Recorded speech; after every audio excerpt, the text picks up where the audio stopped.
பால் பாலபாஸ்கரன் கொடுக்கும் சிலுவையின் செய்தியை கேட்டுக்கொண்டிருக்கும் சகோதர சகோதரிகளையும் நண்பர்களையும் இச்செய்தி மூலமாக சந்திப்பதில் பெரும் மகிழ்ச்சி அடைகிறோம்.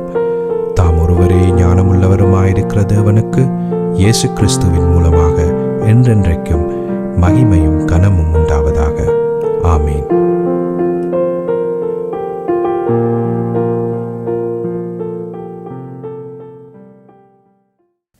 நான் போல் பாலபாஸ்கரன். நான் ஒரு இவாஞ்சலிஸ்ட். சிலுவையின் செய்தியில் மறுபடியும் என் சகோதரர்கள், என் சகோதரிகள், என் நண்பர்கள் எல்லோரையும் சந்திப்பதில் நான் பெரும் மகிழ்ச்சி அடைகிறேன். கர்த்தராகிய ஆண்டவர் இந்த அருமையான நேரத்தை ஒதுக்கி தந்தார். இந்த நேரத்தில் அவருடைய வார்த்தைகளை உங்களோடு பகிர்ந்து கொள்வது எனக்கு மிகுந்த சந்தோஷத்தை அளிக்கிறது என்பதை நீங்கள் அறிந்து கொள்ள வேண்டும். அப்போ சிலுவையின் செய்தியினுடைய இறுதியான நோக்கத்தை நான் ஒவ்வொரு செய்திகளிலும் சொல்லி கொண்டு வருகிறேன். அப்போ இந்த செய்தியிலும் அதை பற்றி சொல்லுவது எனக்கு பொருத்தமாக இருக்கிறது. சிலுவையின் செய்தியினுடைய இறுதி நோக்கம் ரோமர் 6ஆம் அதிகாரம், ரோமர் 7ஆம் அதிகாரம், ரோமர் 8ஆம் அதிகாரம் ஆகிய 3 அதிகாரத்திலும் சொல்லப்பட்டிருக்கிற ஜெயம் கொண்ட கிறிஸ்தவ வாழ்க்கைக்கு தேவனால் நியமிக்கப்பட்ட வழியை பிரசங்கிப்பதே எங்களுடைய இறுதி நோக்கமாகும் என்பதை நீங்கள் அறிந்து கொள்வீர்களாக. ஆனால் இப்பொழுதோ அதை நான் பிரசங்கிக்காமல் சிலுவையை பற்றிய வேறு சில வசனங்களை எடுத்து கேட்டுக்கொண்டு இருப்பவர்களுக்கு சிலுவையை பற்றிய அறிவை பூரணமாக பெற்றுக்கொள்ளும். பூரணமாக அல்ல, ஓரளவாக அவர்கள் சிலுவையை பற்றிய அறிவை பெற்றுக்கொண்டார்களாக இருந்தால் பின்பு நான் ரோமர் 6, ரோமர் 7, ரோமர் 8ஆம் அதிகாரத்தை பிரசங்கிக்கும் பொழுது அதனுடைய தாற்பயத்தையும் அதனுடைய முக்கியத்துவத்தையும் இலகுவாக கிரகித்து கொள்ள உங்களால் முடியும். அதற்காகத்தான் சிலுவையை பற்றிய வேத வாக்கியங்களின் முக்கியத்துவத்தை எடுத்து அதை இப்பொழுது பிரசங்கித்து கொண்டிருக்கிறேன். அதற்கு ஏதுவாக நான் தெரிந்து கொண்ட ஒரு வார்த்தை, அந்த வேத வாக்கியத்தையே நான் தொடர்ச்சியாக பாவிக்கிறேன். இப்பொழுது கடந்த ஒரு 14-15 செய்திகளில் முதல் ஆரம்ப வசனமாக அந்த வசனத்தை நான் எடுத்துள்ளேன். அந்த வசனத்தை பார்ப்போம். 1 கொரிந்தியர் 2:2 இயேசு கிறிஸ்துவை சிலுவையில் அறையப்பட்ட அவரையே அன்றி வேறு ஒன்றையும் உங்களுக்குள் அறியாதிருக்க தீர்மானித்திருந்தேன். மறுபடியும் சொல்கிறேன். 1 கொரிந்தியர் 2:2 இயேசு கிறிஸ்துவை சிலுவையில் அறையப்பட்ட அவரையே அன்றி வேறு ஒன்றையும் உங்களுக்குள் அறியாதிருக்க தீர்மானித்திருந்தேன். இந்த வசனம் அநேகமான கிறிஸ்தவர்கள் அறியாத வசனமாக இருக்கிறது. சபைகளிலே இந்த வசனத்தை அதிகமாக பாவிப்பதும் இல்லை. அதற்கு காரணம் என்னென்று தெரியாது. ஏதோ ஒரு காரணத்திற்காக அந்த வசனத்தை அவர்கள் முற்றும் முழுதுமாக விலக்கி விடுகிறார்கள். ஆனால் அந்த வசனத்திலேயே சகலதும் இருக்கிறது என்பதை நாம் அறிந்து கொள்ள வேணும். வேதத்தில் தேவையானது அந்த விசுவாசத்தை பற்றிய பூரணமான தெளிவான சுருக்கமான விளக்கம் அந்த வேத வார்த்தையில் குறிப்பிடப்பட்டு இருக்கிறது. அப்போ அந்த வேத வார்த்தை என்ன சொல்லுது? 2 விஷயத்தை ஒவ்வொரு கிறிஸ்தவனும் அறிய வேணும். வேறு ஒன்றையும் அவன் அறியக்கூடாது. அப்போ அவன் அறிய வேண்டியது என்ன? இயேசு கிறிஸ்துவை அவன் அறிய வேணும். அவர் சிலுவையில் செய்து முடித்ததை அவன் அறிய வேணும். அதை தவிர வேறு ஒன்றையும் அவன் அறியக்கூடாது என்று தெளிவாக இந்த வேத வாக்கியம் சொல்லப்பட்டிருக்கிறது. ஆனபடியால் ஒவ்வொரு கிறிஸ்தவர்களும் தாங்கள் என்ன விதமான விசுவாசத்தை பின்பற்றுகிறார்களோ அந்த விசுவாசத்தை 1 கொரிந்தியர் 2:2 ஒப்பிட்டு பார்த்து 1 கொரிந்தியர் 2:2 சொல்லுறதன்படிதானோ நான் விசுவாசிக்கிறேன் என்று சொல்லி ஒவ்வொரு கிறிஸ்தவனும் ஆராய்ந்து பார்க்க வேணும். 1 கொரிந்தியர் 2:2 படி இல்லையா இருந்தால் விசுவாசம் தேவனுக்கேற்ற விசுவாசம் அல்ல என்பதை கிறிஸ்தவர்கள் அறிந்து அவர்கள் உடனடியாக சரியான விசுவாசத்துக்கு திரும்ப வேணும். அந்த விசுவாசம் என்ன என்று சொல்லி தெளிவாக 1 கொரிந்தியர் 2:2 சொல்கிறது. 1 கொரிந்தியர் 2:2. இயேசு கிறிஸ்துவை சிலுவையில் அறையப்பட்ட அவரையே அன்றி வேறொன்றையும் உங்களுக்குள் அறியாதிருக்க தீர்மானித்திருந்தேன் என்று பவுல் அப்போஸ்தலருக்கு பரிசுத்த ஆவியானவர், பவுல் அப்போஸ்தலர் பரிசுத்த ஆவியினாலே ஏவப்பட்டு அந்த வேத வாக்கியத்தை நமக்கு தந்திருக்கிறார். அதுவே விசுவாசத்தின் சுருக்கம், அதுவே விசுவாசத்தின் வியாக்கியானம், அதுவே விசுவாசத்தின் உண்மை பொருள். அப்போ நாம் அதை தெளிவாக அறிந்து கொள்ள வேண்டும். இயேசு கிறிஸ்து ஆர் என்பதை பற்றி அறிந்து கொள்ளணும். என்றால் அநேகமான கிறிஸ்தவர்கள் பல்வேறு விதமான இயேசு கிறிஸ்துவை விசுவாசிக்கிறார்கள். அதாவது தற்பொழுது சபைகளில் வேறொரு இயேசு தாராளமாக உலாவி வருகிறது என்பதை மிகுந்த மனவருத்தத்தோடு நான் அறிவிக்க வேண்டியவனாக இருக்கிறேன். அப்போ நாம் அறிய வேண்டியது சிலுவையிலே அறையப்பட்ட இயேசு கிறிஸ்துவை தானா நான் பின்தொடர்கிறேன், அவரார் என்று சொல்லி ஒரு கிறிஸ்தவன் தெளிவாக அவரை பற்றி அறிய வேணும்.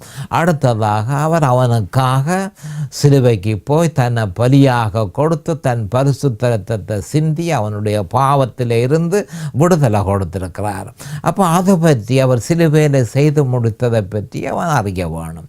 இது நித்திய உடன்படிக்கையாக இருக்கிறபடியால் அவர் சிலுவையில் செய்து முடித்தது எல்லை இல்லாததாக போய்கொண்டிருக்கிறது, அதற்கு முடிவே இல்லை.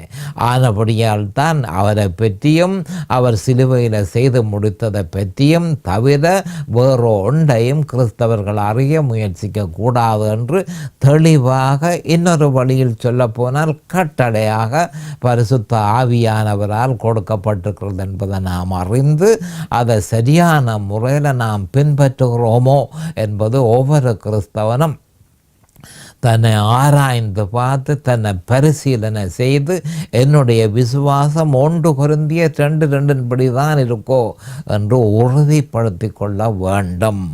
நாம் அப்பொழுது ஜெபத்துக்கு கடந்து செல்லுவோம். அருமையானங்கள் பிதாவே, உமக்கு சோஸ்திரம். பரலோகத்தின் தேவனே, உமக்கு சோஸ்திரம். உம்முடைய குமாரன் இயேசு கிறிஸ்துவ பலியாக சிலுவையில் ஒப்பு கொடுத்தீர். அவருடைய விலையேறப்பெற்ற இரத்தத்தினால் நீர் எங்களை மீட்டுக்கொண்டீர். உம்முடைய நீதி, உம்முடைய குமாரன் எங்களுக்காக சிலுவையில் செய்த நீதியை அடிக்கடி நாங்கள் விசுவாசிக்கிறோம். அடிக்கடி அதற்காக நாங்கள் தேவனை மகிமைப்படுத்துகிறோம். தன்னுடைய குமாரன் என்றும் பாராமல் அவரை எங்களுக்காக சிலுவையில் ஒப்பு கொடுத்தாரே, அதற்காக அன்றைக்கும் சோஸ்திரம். இந்த நேரத்தில் என் சகோதர சகோதரிகள் எல்லோரையும் தேவரில் ஆசீர்வதித்து அபிஷேகித்து உம்முடைய வேத வார்த்தைகளை அறிந்து கொள்ளக்கூடிய பாக்கியத்தை அவர்களுக்கு கொடுத்தருள வேணுமென்றும், அதே நேரம் அடியேனையும் அபிஷேகித்து நிதானமான முறையில் போதிக்கத்தக்கதாக உம்முடைய பரிசுத்த ஆவியானவர் தாமே முன்னொன்று போதனையை செய்ய வேண்டுமென்று இயேசு கிறிஸ்துவின் நாமத்தினால் கேட்டுக்கொள்கிறேன் பிதாவே. ஆமேன் and amen and amen. Hallelujah, hallelujah. Thank you Jesus, thank you Lord. அப்போ நாம் அறிந்து கொள்ள வேண்டிய முக்கியமான ஒரு விஷயம் என்னவென்றால் விசுவாசம். அப்போ இயேசு கிறிஸ்துவ 1 கொரிந்தியர் 2:2 இயேசு கிறிஸ்துவ ஆரென்று அறிய வேண்டும். அவர் சிலுவையில் என்ன நமக்கு செய்தார் என்பதை அறிய வேண்டும். அதனை அறிந்து அதனை விசுவாசித்து அந்த விசுவாசத்தில் நிலைத்திருக்க வேண்டும். இதுவே கிறிஸ்தவனுடைய முக்கியமான வேலையாக இருக்கிறது என்பதை நாம் அறிந்து கொள்ள வேண்டும். அப்போ அது அவ்வளவு இலகுவான விஷயம் அல்ல. தேவனுடைய வழியை பின்பற்றினால் இலகுவான விஷயம். தேவனுடைய வழியை பின்பற்றாமல் விட்டால் மிகவும் கஷ்டமான விஷயம் என்பதை ஒரு மறுபிறப்பு பெற்ற கிறிஸ்தவன் இலகுவாக அறிந்து கொள்ள முடியும். மற்றவர்கள் அறிந்து கொள்ள முடியாது. மறுபிறப்பு பெற்ற கிறிஸ்தவன், born again கிறிஸ்டியன்ஸ், அவனே அதனுடைய தாற்பயத்தை பூரணமாக அறிந்து கொள்வான். அப்போ இலகுவாக நாங்கள் விசுவாசத்தை பின்பற்ற முடியாது. ரட்சிக்கப்படுகிறது மிகவும் இலகுவாக இருந்தும் அதனை கிடைத்த ரட்சிப்பை பராமரிக்கிறது அவ்வளவு இலகுவான வேலை என்பதை நான் உங்களுக்கு கூறியிருந்தேன். அப்போ அது ஏன் கஷ்டமாக இருக்கிறது என்பதை நம்முடைய ஆண்டவராகிய இயேசு கிறிஸ்து விதைக்கிறவனின் உபமானத்தின் மூலம் தெளிவாக நமக்கு தந்திருக்கிறார். அப்போ ரெண்டு முக்கியம், அதாவது 3 இடத்துல, அதாவது மாக்கில் சொல்லப்பட்டிருக்கிறது. விதைக்கிறவனின் உபமானத்தை பற்றி மத்தேயுவில் சொல்லப்பட்டிருக்கிறது. மற்றது யோவானில் லூக்கில், குறிப்பாக நான் மறுபடியும் சொல்கிறேன், மத்தேயுவில் சொல்லப்பட்டிருக்கிறது, லூக்கில் சொல்லப்பட்டிருக்கிறது, மாக்கில் சொல்லப்பட்டிருக்கிறது. விதைக்கிறவனின் உபமானத்தை பற்றி சொல்லப்பட்டிருக்கிறது. அப்போ அங்கே சொல்லப்பட்டிருக்கிறது என்னென்றால், அநேகமான கிறிஸ்தவர்கள் விசுவாசத்தை விட்டு விலகி விடுவார்கள். 75% ஏறத்தாழ 75% கிறிஸ்தவர்கள் விசுவாசத்தை விட்டு விலகி விடுவார்கள் என்பதற்கு இந்த விதைக்கிறவனின் உபமானத்தை ஆண்டவர் கொடுத்து அதன் மூலம் ஒரு பெரிய உண்மையை நமக்கு தந்திருக்கிறார். ஆனபடியால் கிறிஸ்தவர்கள் எச்சரிக்கையாக இருந்து அந்த உபமானத்தில் சொல்லப்பட்டவர்கள் எல்லாவற்றையும் பரிசீலனை செய்து ஒரே அதாவது 4 மொத்தம் 3 பேர், 4 பேரில் 3 பேர் ரட்சிப்பை இழப்பார்கள், ஒருவன் மட்டுமே ரட்சிப்பை பெற்றுக்கொள்ளுவான் என்று சொல்லப்பட்டிருக்கிறது. அப்போ தெளிவாக அதை பரிசீலனை செய்து நாம் என்ன செய்ய வேண்டும், அதுக்கு நம்முடைய விசுவாசத்தை பராமரித்து கொள்வதற்கு நாம் என்ன செய்ய வேண்டும் என்று தெளிவாக அவன் தன்னையே விசாரித்து தன்னுடைய வழிகள் சரியோ என்பதை விசாரித்து அவன் சரியான முறையில் பின்பற்ற வேண்டியவனாக இருக்கிறான். அப்போ நாம் இப்பொழுது போன கடைசி செய்தியில் மத்தேயு 13:13 நாங்கள் பார்த்தோம். மத்தேயு 13:14 எடுத்து கொஞ்சம் நாங்கள் செய்து போட்டு அதை விவரிக்கவில்லை. அதை பற்றி இப்பொழுது நான் பிரசங்கம் செய்ய போகிறேன். மத்தேயு 13:14 ஏசையாவின் தீர்க்க தரிசனம் அவர்களிடத்தில் நிறைவேறுகிறது. அதாவது காதார கேட்டும் உணராதிருப்பீர்கள், கண்ணார கண்டும் அறியாதிருப்பீர்கள். அப்போ என்ன சொல்லப்படுகிறது என்று சொன்னால், அநேகமான கிறிஸ்தவர்கள் 75% கிறிஸ்தவர்கள் கண்ணார கண்டும் காணாதவர்களாகவும் கேட்டும் கேளாதவர்களாகவும் உணர்ந்து கொள்ளாதவர்களாகவும் இருக்கிறார்கள் என்றது தெளிவாக மத்தேயு 13:13 சொல்லப்பட்டிருக்கிறது. அதற்கு காரணம் என்ன என்று சொல்லி நம்முடைய ஆண்டவர் 13:14 மத்தேயு 13:14 தெளிவுபடுத்தியிருக்கிறார். ஏசையாவின் தீர்க்க தரிசனம் அவர்களிடத்தில் நிறைவேறுகிறது.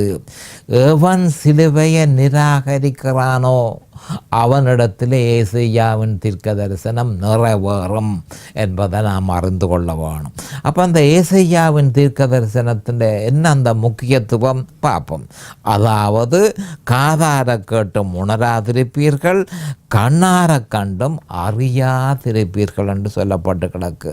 அப்போ என்ன சொல்லப்பட்டிருக்கு என்று சொன்னால், இதனுடைய அர்த்தம் என்ன? அவர்கள் காதார கேட்டும் உணராதிருப்பீர்கள், கண்ணார கண்டும் அறியாதிருப்பீர்கள் என்று சொல்லப்பட்டு கிடக்கு. அதனுடைய அர்த்தம் என்ன என்று சொன்னால், என்ன நடந்தது என்ன என்று சொன்னால், வேண்டுமென்றே அவர்கள் செவிடர்களாக இருக்கிறார்கள், வேண்டுமென்றே அவர்கள் கூடர்களாக இருக்கிறார்கள், வேண்டுமென்றே அவர்களுடைய இருதயம் மந்தமடைந்து இருக்கிறது. அதாவது எல்லாம் அவர்களுக்கு முன்பாக இருக்கிறது, வேத வசனத்தை கேட்கக்கூடிய பாக்கியம் அவர்களுக்கு கிடைத்திருக்கிறது, ஆனால் கேட்க விருப்பம் இல்லை. அப்போ வேண்டுமென்றே வேண்டுமென்றே செவடர்களாக அவர்கள் இருக்கிறார்கள், வேண்டுமென்றே கூடர்களாக அவர்கள் இருக்கிறார்கள், வேண்டுமென்றே தங்களுடைய இருதயம் மந்தமாய் போகத்தக்கதாக அவர்கள் நடக்கிறார்கள். இதன் நிமித்தமே இதுதான் ஏசையாவின் தீர்க்க தரிசனம். ஏசையாவின் தீர்க்க தரிசனம் என்ன என்று சொன்னால், ஒருவன் கிறிஸ்துவின் சிலுவையை நிராகரிப்பானானால், சிலுவையின் செய்தியை நிராகரிப்பானானால் அவன் குருடனாக போவான். அப்போ அவன் ஏன் குருடனாக போகிறான்? அவன் வேண்டுமென்றே குருடனாக போகிறான். அதாவது தான் பார்க்க விருப்பம் இல்லை, பார்க்கக்கூடிய வசதி இருந்தாலும் அவன் பார்க்க விருப்பம் இல்லை, கேட்கக்கூடிய வசதி இருந்தாலும் அவன் கேட்க விருப்பம் இல்லை, உணரக்கூடிய வசதி இருந்தாலும் உணர விருப்பம் இல்லை. அப்போ வேண்டுமென்றே குருடனாக இருக்கிறான், வேண்டுமென்றே செவிடனாக இருக்கிறான், வேண்டுமென்றே மந்த இருதயம் உடையவனாக இருக்கிறான். இதன் நிமித்தமே இதுவே ஏசையாவின் தீர்க்க தரிசனம். அப்போ ஏசையாவின் தீர்க்க தரிசனம் நிறைவேறினதென்று சொன்னால் அதனுடைய அர்த்தம் அவன் சிலுவையை நிராகரித்திருக்கிறான், சிலுவையின் செய்தியை நிராகரித்திருக்கிறான். இதன் நிமித்தம் அவன் வேண்டுமென்றே குருடனாக இருக்கிறான், வேண்டுமென்றே செவிடனாக இருக்கிறான், வேண்டுமென்றே மந்த இருதயம் உள்ளவனாக இருக்கிறான். இதுதான் ஏசையாவின் தீர்க்க தரிசனத்தின் குணாதிசயங்கள் என்பதை நாம் தெளிவாக அறிந்து கொள்ள வேண்டும். இதை பற்றி அதாவது குறிப்பாக வேதத்தில் 7 தரம் ஏசையாவின் தீர்க்க தரிசனம் என்று சொல்லப்பட்டிருக்கிறது. அப்போ இன்றைய சபைகளில், தற்போது உள்ள கிறிஸ்தவ சபைகளிலேயும் இதுவே பிரச்சனையாக இருக்கிறது என்பதை நாம் அறிந்து கொள்ள வேண்டும். அநேகமான கிறிஸ்தவர்களிலே ஏசையாவின் தீர்க்க தரிசனம் நிறைவேறி இருக்கிறது என்பதை நாம் அறிய வேண்டும். ஏனென்று சொன்னால் அவர்கள் சிலுவையின் செய்தியை அறியாதவர்களாக இருக்கிறார்கள், அல்லது அறியக்கூடிய வசதி இருந்தாலும் அதை கேட்க விருப்பம் இல்லாதவர்களாக இருக்கிறார்கள். ஆனபடியால் ஏசையாவின் தீர்க்க தரிசனம் அவர்களில் நிறைவேறி இருக்கிறது. தற்போதைய சபைகளிலும் இதே பிரச்சனை நாங்கள் காணக்கூடியதாக இருக்கிறது. நம்முடைய ஆண்டவராகிய இயேசு கிறிஸ்து வந்திருந்த நேரத்திலேயும் இஸ்ரவேலிலேயும் இதே மாதிரியான நிலைமை இருந்தது என்பதை நாம் அறிந்து கொள்ள வேண்டும். அப்போ 7 தரம் வேதத்தில் இதை பற்றி சொல்லப்பட்டிருக்கிறபடியினால் இது எவ்வளவு முக்கியத்துவம் வாய்ந்தது என்பதை நாங்கள் குறைத்து மதிப்பிட முடியாது. ஏசையாவின் தீர்க்க தரிசனம் அதுவே இன்றைய பிரச்சனை என்பதை நாம் அறிய வேண்டும். 7 தரம் சொல்லப்பட்டிருக்கிறது. அப்போ 7 தரம் சொல்லப்பட்டிருக்கிறதா இருந்தால் 7 வந்து அதாவது கம்ப்ளீட், முடிவு பெற்றது, அதாவது பூரணமாக இதுதான் நிலைமையிலே இருக்கின்றதை நம்முடைய ஆண்டவர் 7 தரம் அதை குறிப்பிட்டதன் மூலம், வேதத்தில் 7 தரம் குறிப்பிட்டதன் மூலம் இந்த நிலைமை பூரணமாக எல்லா இடமும் இருக்கின்றதை தெளிவாக சொல்லியிருக்கிறார். ஏசையா 6:9-10 சொல்லப்பட்டிருக்கிறது, மத்தேயு 13:14-15 சொல்லப்பட்டிருக்கிறது, மார்க் 4:12 சொல்லப்பட்டிருக்கிறது, லூக்கா 8:10 சொல்லப்பட்டிருக்கிறது, யோவான் 12:39-40 சொல்லப்பட்டிருக்கிறது, அப்போஸ்தலர் நடவடிக்கைகளில் 28-26-27 சொல்லப்பட்டிருக்கிறது, ரோமர் 11:8 சொல்லப்பட்டிருக்கிறது. 7 தரம் ஏசையாவின் தீர்க்க தரிசனம். இதுவே இன்றைய துர்ப்பாக்கியமான நிலைமை, கிறிஸ்தவ சபைகளின் துர்ப்பாக்கியமான நிலைமை ஏசையாவின் தீர்க்க தரிசனம் நிறைவேறி இருப்பதே. அந்த நேரத்தில் இயேசு கிறிஸ்து வந்திருந்த நேரத்தில் இதுவே பிரச்சனையாக இருந்தது, இன்றைக்கும் இதுவே பிரச்சனையாக இருக்கிறது. காரணம் என்ன? அவர்கள் சிலுவையின் செய்தியை நிராகரித்தார்கள் அல்லது சிலுவையின் செய்தியை அறியாமல் இருக்கிறார்கள். ஆனபடியால் அவர்கள் கூடர்களாக, வேண்டுமென்றே கூடர்களாக இருக்கிறார்கள், வேண்டுமென்றே செவிடர்களாக இருக்கிறார்கள், வேண்டுமென்றே மந்த இருதயம் உடையவர்களாக இருக்கிறார்கள் என்று தெளிவாக சொல்லப்பட்டிருக்கிறது. மத்தேயு 13:15 போவோம். இந்த ஜனங்கள் கண்களினால் காணாமலும் காதுகளினால் கேளாமலும் இருதயத்தினால் உணர்ந்து மனம் திரும்பாமலும் நான் அவர்களை ஆரோக்கியமாக்காமலும் இருக்கும்படியாக அவர்கள் இருதயம் கொளுத்திருக்கிறது. காவால் மந்தமாய் கேட்டு தங்களை மூடிக்கொண்டார்கள் என்பதே ஏசையாவின் தீர்க்க தரிசனத்தின் அந்த முக்கியத்துவத்தை நாங்கள் இங்கே பார்க்கக்கூடியதாக இருக்க மத்தேயு 13:15. இந்த ஜனங்கள் கண்களினால் காணாமலும் நிராகரிக்க முடியாத நிரூபணம் தங்களுக்கு முன்பாக இருந்தும் வேண்டுமென்றே அவர்கள் அதை நிராகரித்தார்கள். இந்த ஜனங்கள் கண்களினால் காணாமலும் காதுகளினால் கேளாமலும் இருதயத்தினால் உணர்ந்து மனம் திரும்பாமலும் அப்போ அவர்கள் பலமுறை கேட்டார்கள், வேத வாக்கியத்தை பலமுறை கேட்டார்கள், சிலுவையை பற்றிய செய்தியை பலமுறை கேட்டார்கள். ஆனால் ஒரு காலமும் கேட்டதன்படி அவர்கள் நடந்து கொள்ளவில்லை. ஆனபடியால் பரிசுத்த ஆவியானவர் என்ன செய்தார்? அவர்களிடத்தில் இருந்த எல்லாம் இழந்து போகும் தனையும் அவர்களிடத்தில் இருந்து எல்லாம் இழந்து போன பின்பு அவர்களை விட்டு அவரும் வழியால் போயிட்டார். இதுதான் ஏசையாவின் தீர்க்க தரிசனத்தின் பிரதி பலன் என்பது ஒவ்வொரு கிறிஸ்தவனும் அறிந்து கொள்ள வேண்டும். இந்த ஜனங்கள் கண்களினால் காணாமலும் காதுகளினால் கேளாமலும் இருதயத்தினால் உணர்ந்து மனம் திரும்பாமலும். அப்போ இந்த பிரச்சனை ஏசையாவின் தீர்க்க தரிசனத்தின் பிரதிபலன்.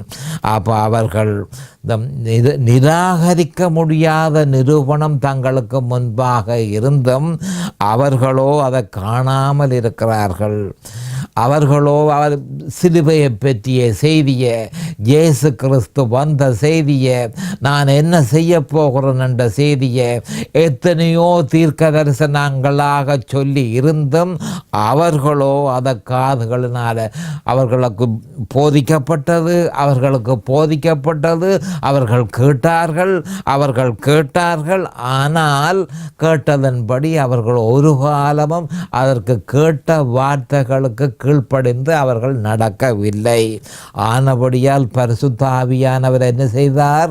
அவர்களோடு இருந்து இருக்கிறதெல்லாம் அவர்களை விட்டு விலகும் தனையும் அவர்களோட இருந்து எல்லாம் அவர்களிடத்தில் முற்று முழுதுமாக அவர்களிடத்தில் இருந்து எடுத்து கொள்ளப்பட்டது. அது என்ன எடுத்துக்கொள்ளப்பட்டது? முந்தி பிந்தி ஏதாவது கிறிஸ்துவை பற்றி தெரிஞ்சிருந்தால் அதுகள் எடுத்துக்கொள்ளப்பட்டு சகலதும் முற்று முழுதுமாக எடுத்துக்கொள்ளப்பட்ட உடனே பரிசுத்த ஆவியானவர் அந்த இடத்தை விட்டு விலகிறார். பரிசுத்த ஆவியானவர் அந்த இடத்தை விட்டு விலகினால் அடுத்த நிமிடமே அசுத்த ஆவி அந்த இடத்துக்கு வரும் என்பதை ஒவ்வொரு கிறிஸ்தவனும் அறிந்து கொள்ள வேண்டும். பரிசுத்த ஆவியே எங்களுடைய பாதுகாப்பு. பரிசுத்த ஆவி நம்ம விட்டு விலகுவாரா இருந்தால் அசுத்த ஆவி அந்த இடத்துக்கு வரும் என்றது ஏசையாவின் தீர்க்க தரிசனத்தின் முடிவு. அசுத்த ஆவிகள் முற்றும் முழுதுமாக கிறிஸ்தவர்களை ஆக்கிரமித்து கொள்ளும் என்பதை நாம் அறிந்து கொள்ள வேண்டும். அப்புறம் சொல்லப்பட்டிருக்க, நான் அவர்களை ஆரோக்கியமாக்காமலும் இருக்கும்படியாக. அப்போ என்ன சொல்லப்பட்டது என்று சொன்னால், ஸ்பிரிச்சுவலாக அவர்கள் நோயாளிகளாக இருக்கிறார்கள். ஸ்பிரிச்சுவலாக ஆவிக்குரிய நோயாளிகளாக இருக்கிறார்கள். இது இயேசு கிறிஸ்துவை சிலுவையின் செய்தி எனக்கு வேண்டாம், கிறிஸ்துவனுடைய நீதி எனக்கு வேண்டாம் என்று எந்த மனுஷன் நிற்கிறானோ அவனுக்கு ஒரு நோய் அவனுக்குள்ள பரவி இருக்கு என்பதை நாம் நிச்சயமாக அறிய வேணும். அந்த நோய் ஆவிக்குரிய நோயாக இருக்கிறது. அதை இயேசு கிறிஸ்து ஒருவரே முற்று முழுதுமாக குணமாக்க வல்லவர். அப்போ மனுஷனில் ஏசையாவின் தீர்க்க தரிசனம் நிறைவேறி இருக்கிறபடியினால் அவன் ஆண்டவரிடத்தில் திரும்ப மாட்டான், திரும்ப அவனால் முடியாது. ஏனென்று சொன்னால், அதாவது அசுத்த ஆவியல் அவனை விட போகிறதில்லை, உலகம் அவனை விட போகிறதில்லை, சத்துருக்கள் ஒரு பொழுதும் அவனை இயேசுவிடத்தில் திரும்ப அனுமதிக்க போவதில்லை. அதுக்கு அவனே இடம் கொடுத்தான் என்பதை நாம் அறிந்து கொள்ள வேணும்.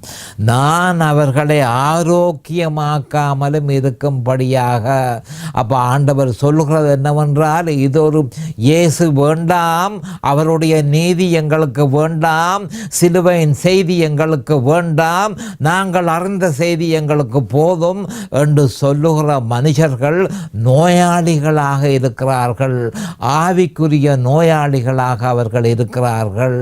அப்போ அவர்கள் திரும்புவது ஏசையாவின் தீர்க்க தரிசனம் அவர்களில் நிறைவேறி இருக்கிறபடியினால் அவ்வளவு இலகுவாக இயேசு கிறிஸ்துவிடம் திரும்ப முடியாது. ஆனபடியால் தான் அவர் சொல்கிறார், நான் அவர்களை ஆரோக்கியமாக்காமலும் இருக்கும்படியாக. அவர்கள் இருதயம் கொழுத்திருக்கிறது. அப்போ இந்த காரணம், இருதயம் கொளுத்ததனுடைய காரணம் என்ன என்றால், இருதயம் கொளுத்தபடியால் தான் அவர்கள் திரும்ப மாட்டேன்று நிற்கிறார்கள். இதற்கு முக்கியமான காரணம் என்னவென்று சொன்னால், மனுஷன் இயேசு கிறிஸ்துவை ஏற்றுக்கொள்கிறதோ, சிலுவையின் செய்தியை ஏற்றுக்கொள்கிறதோ, இதுகள் எல்லாம் ஏற்றுக்கொள்ளுகிறதோ அல்லது நிராகரிக்கிறதோ எல்லாம் ஒரு மனுஷனுடைய இருதயத்திலேயே ஆரம்பமாகிறது என்பதை நாம் அறிந்து கொள்ள வேண்டும். அப்போ ஆவிக்குரிய மந்த நிலை வந்திருக்கிறபடியினால், கிறிஸ்துவின் சிலுவை நிராகரிக்கப்பட்டிருக்கிறபடியினால் அவர்களுடைய இருதயம் மந்தமாக்கப்பட்டு இருதயம் கொழுத்து போயிருக்கிறபடியினால் அவ்வளவு இலகுவில் அவர்கள் இயேசு கிறிஸ்துவிடம் திரும்பி தங்களுக்கு ஏற்பட்ட நோய், ஆவிக்குரிய நோயை குணமாக்க அவர்களால் முடியாது. காவால் மந்தமாய் கேட்டு தங்கள் கண்களை மூடிக்கொண்டார்கள் என்பதே. இந்த நிலைமையிலே எத்தனை ஆயிரம் கிறிஸ்தவர்கள் இருக்கிறார்கள் என்பதை நாம் கொஞ்சம் பரிசீலனை செய்த வேணும்.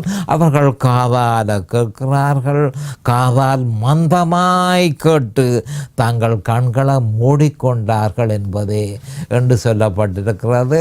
இதற்கு காரணம் என்ன மாதிரி என்று சொன்னால், ஏசையாவின் தீர்க்க தரிசனம் அவர்களில் நிறைவேறி இருக்கிறது என்பதை நாம் அறிந்து கொள்ள வேண்டும். அடுத்ததாக நாங்கள் மத்தேயு 13:16 செல்வோம். மத்தேயு 13:16, உங்கள் கண்கள் இப்போ என்ன மாதிரி என்று சொன்னால், ஏன் அவர்களுக்கு உபமானமாக சொல்கிறீர் என்று சீஷர்கள் கேட்டார்கள். அதற்கு காரணத்தை தான் சொன்னார். அவர்களிலே ஏசையாவின் தீர்க்க தரிசனம் நிறைவேறி இருக்கிறபடியினால் நான் அவர்களுக்கு உபமானமாக சொல்லுகிறேன். ஆனால் நீங்களோ சிலுவையின் செய்தியை அறிய விருப்பமாக இருக்கிறீர்கள், கிறிஸ்துவனுடைய நீதியை அறிய விருப்பமாக இருக்கிறீர்கள், அதிகமாக வேணும் என்று நீங்கள் விருப்பப்படுகிறீர்கள். ஆனபடியால் உங்களுக்கு நான் அதை தெளிவாக அறிவிக்க விரும்புகிறேன். மத்தேயு 13:16, உங்கள் கண்கள் காண்கிறதினாலும் உங்கள் காதுகள் கேட்கிறதினாலும் அவைகள் பாக்கியம் உள்ளவைகள். அப்போ என்ன சொல்லப்பட்டிருக்கென்று சொன்னால், கர்த்தராகிய ஆண்டவரை அறிய அவர்கள் விருப்பமாக இருக்கிறார்கள், அவர் சிலுவையில் செய்து முடித்த நீதியை அறிய விருப்பமாக இருக்கிறார்கள், பசியாக இருக்கிறார்கள், தாகமாக இருக்கிறார்கள். அந்த நீதியை புறவேணுமென்ற தாகம், நீதியை புறவேணுமென்ற பசி அவர்களில் இருக்கிறது. ஆனபடியால் அவர்கள் நடக்கிறது எல்லாவற்றையும் அவர்கள் காண்கிறார்கள். ஆவிக்குரிய விஷயங்களை அவர்கள் காண்கிறார்கள், ஆவிக்குரிய விஷயங்களை அவர்கள் கேட்கிறார்கள். ஆனபடியால் அவர்கள் பாக்கியமுள்ளவர்கள், பாக்கியமுள்ளவர்கள், நீங்கள் பாக்கியமுள்ளவர்கள் என்று சொல்லி சிஷ்யர்களை பார்த்து அவர் நேரடியாக சொல்லுகிறார். ஏனென்று சொன்னால், கிறிஸ்துவனுடைய நீதியில் நீங்கள் பசியும் தாகவுமாக இருக்கிறீர்கள், ஆனபடியால் நீங்கள் பாக்கியம் உள்ளவர்கள் என்று சொல்லப்பட்டு கிடக்கு. மத்தேயு 13:17 நாங்கள் போவோம். அநேக தீர்க்கதரிசிகளும் நீதிமான்களும் நீங்கள் காண்கிறவைகளை காணவும். நேரம் சமீபமாகிவிட்டது. நாளை அடுத்த செய்தியில் நாம் சற்று விவரமாக இதை பற்றி பார்ப்போம். அதுவரையும் கர்த்தராகிய இயேசு கிறிஸ்துவின் நாமத்தினால் நான் உங்களை ஆசீர்வதிக்கிறேன். அவருடைய கிருபையும் அவருடைய இரக்கமும் உங்களுக்கு தாராளமாக கிடைப்பதாக. இயேசுவின் நாமத்தில் பரிசுத்த பிதாவே. ஆமேன் அண்ட் ஆமேன் அண்ட் ஆமேன். இந்த சிலுவையின் செய்தியை கேட்பவர்கள் அதன் ஆவிக்குரிய பலனை பூரணமாக அடைய வேண்டும் என்பதே நம்முடைய பிரார்த்தனையாகும்.